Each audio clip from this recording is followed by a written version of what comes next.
Have you ever pondered the potential of regenerative medicine? The miracles of stem cell therapy? The British Association of Dermatologists has applied stem cell therapy to improving the healing of large wounds.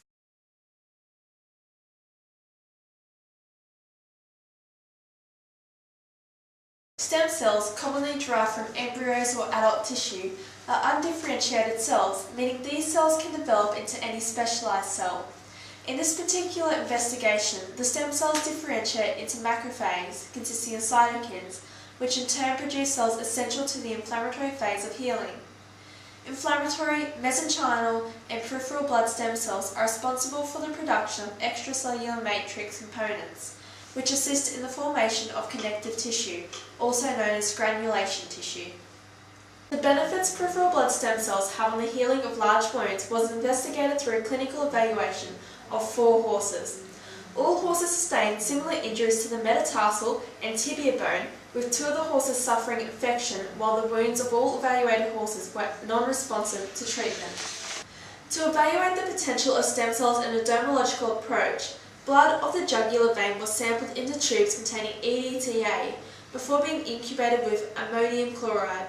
This process separates nucleated blood cell fraction by centrifugation. Erythrocyte fraction was removed from the separated cell fractions by a repetitive wash of phosphate-buffered saline. For a period of 72 hours, the cells were incubated with a colony-stimulating factor in geneticium at a constant temperature of 37 degrees Celsius. Cells were then sorted by fluorescence-activated sorting, which indicated peripheral blood stem cells were present. The stem cells were then administered intradermally into the edges of the wound.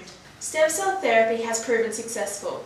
3 out of the 4 horses began to develop granulation tissue within 2 weeks of being treated with peripheral blood stem cells, followed by the formation of crust 14 to 75 days after treatment.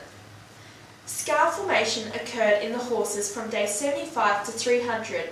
It is evident horse 2 responded to the treatment most effectively, as in 14 days both granulation tissue and crust formation was observed, followed by the development of a scar only 75 days after treatment. Stem cell therapy is an effective treatment for improving the healing of large wounds in horses, wounds in which are unresponsive to conventional or even surgical treatment. This treatment could potentially replace the need for skin grafts, which are commonly rejected by the body. However, as scar formation occurred on an average 3 months after treatment, similar to the healing time of conventional therapies, this treatment cannot be considered more advantageous than conventional therapies, but instead as an alternative therapy.